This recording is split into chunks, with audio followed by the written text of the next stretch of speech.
Welcome to This Explainer.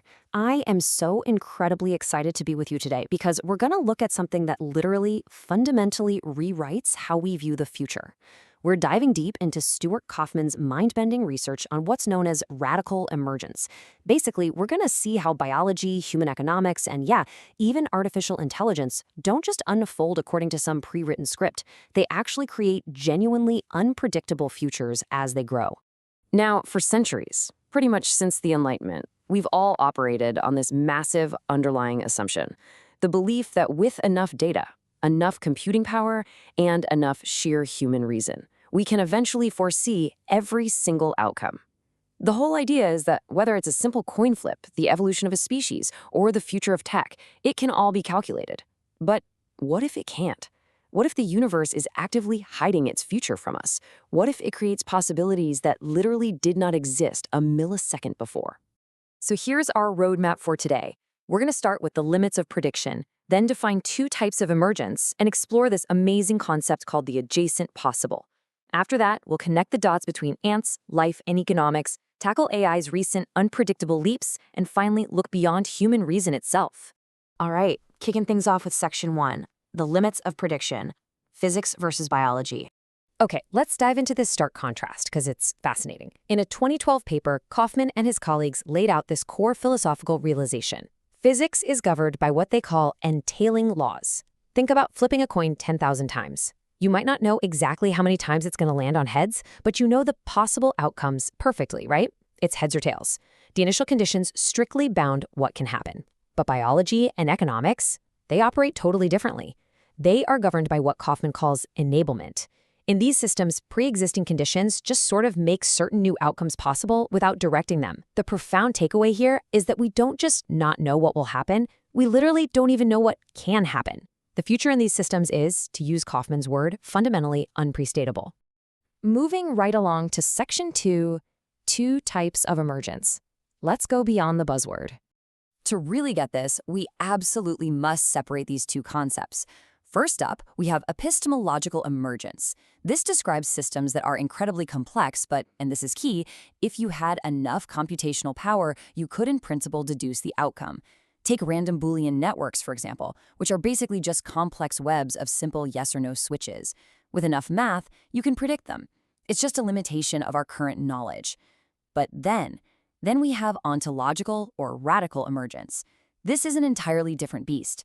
This refers to genuinely novel phenomena that create brand new possibilities out of thin air.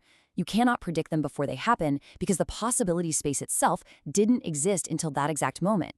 Radical emergence isn't just a math problem we haven't solved yet, it is a genuine radical feature of the universe. Which brings us to Section 3, the adjacent possible, visualizing innovation. So, consider Kauffman's famous swim bladder analogy. It's a great way to visualize this. Imagine ancient lungfish surviving in shallow puddles. Evolution gives them these early, primitive lungs. Over time, in some bony fish, those lungs adapt into a swim bladder, which helps them control their buoyancy in the water. Okay, so far so good. This is standard Darwinian adaptation. But here is the completely radical part. Once that swim bladder existed, it accidentally created an entirely unselected habitat. It literally opened up an empty biological niche for worms or bacteria to evolve and live inside. Natural selection didn't design the swim bladder to be a home for worms. It just happened. A totally unpredictable possibility was just born out of nowhere. And you know what's crazy? This exact same mechanism drives human economics. Think about the trajectory of modern tech. Step 1, we invent the computer. Bam. That opens up the adjacent possible for networking them together, which gives us ARPANET and eventually the internet. Once the web exists, boom, e-commerce becomes possible. And eventually, you get things like Facebook and social media. I mean, the inventors of the early personal computer had absolutely zero way to prestate or predict the economic niche of a global social media influencer, right? It was impossible to foresee. Each stage unexpectedly enabled the niche for the very next one. Let's expand on this in Section 4, ants, life and economics. Self-organizing systems. Looking at these examples brilliantly illustrates just how universal this framework really is. Over in biology, we see this thing called collective paraintelligence, where a colony of individually mindless ants coordinate to move a massive beetle, an action that literally none of them comprehend on their own. Then, Computer scientists take that, they abstract that ant behavior into ant colony optimization algorithms and use it to create highly efficient communication networks. Or look deep into the past. Kauffman argues the origin of life itself was a phase transition of chemical sets, molecules suddenly forming what are called autocatalytic sets, sustaining each other. Fast forward to today, and human economic production networks behave exactly like those chemical sets, sustaining and building themselves from the ground up.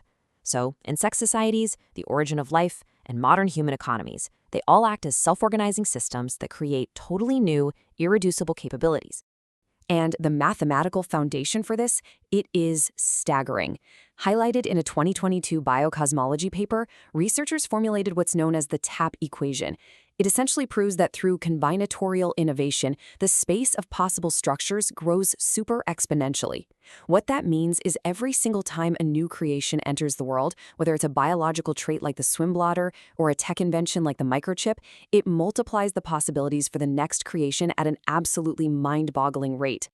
Now let's apply all of this to today's biggest tech mystery, Section 5, AI's unpredictable leap, the LLM debate. If we actually trace the development path of AI, it looks exactly like the adjacent possible playing out in real time. In 2017, the transformer architecture was created, and it was primarily meant to solve simple language translation tasks. But just like the early computer, that opened the door to applying it to broad language modeling. Then came the massive scaling up to models like GPT-4. And suddenly, at scale, we saw the totally unanticipated emergence of agentic reasoning. We're talking AI acting independently with step-by-step logic and actually using tools. The original researchers never explicitly programmed those abilities in. They didn't anticipate them.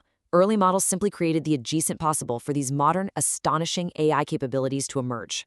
So the absolutely crucial point here, and this is a huge, heated debate in academia right now, is about the nature of these sudden AI leaps. Are they just epistemological emergence? Some researchers argue these abilities are merely a metric mirage. They're saying, hey, if we just had enough computing power to perfectly track every single neural weight and all the petabytes of training data, we totally could have pre-stated these abilities. But the opposing view is that this is true AI ontological emergence. They argue that, just like the biological biosphere, large language models are genuinely creating novel, unprestatable possibility spaces that absolutely no algorithm could have predicted beforehand. This leads us to our final stop, Section 6, Beyond Human Reason, the Enlightenment Drop. I want you to really truly absorb this quote from Stuart Kauffman. He says, "Not only do we not know what will happen, we don't even know what can happen." It means what just happened to the Enlightenment, where reason is our hero. It's insufficient. Life is much richer than we thought. Let that sink in for a second. If the universe actively creates completely new possibilities on the fly, then relying on pure predictive reason alone is a flawed strategy. You literally cannot calculate a future that hasn't even been invented yet. We need intuition, we need adaptability, and a deep openness to navigate a world that is fundamentally unpredictable. So, as we wrap up this explainer, I want to leave you with this final thought. You are a part of this radically emergent universe. Your decisions, your projects, the things you build, they are all creating empty niches and brand new adjacent possibles every single day. So what unwritten, completely unpredictable trajectory will your own life and the rapidly evolving AI ecosystem we're all building take next? You can't calculate it, but you are absolutely a part of creating it. Thank you so much for exploring this fascinating topic with me. Keep learning and always stay curious.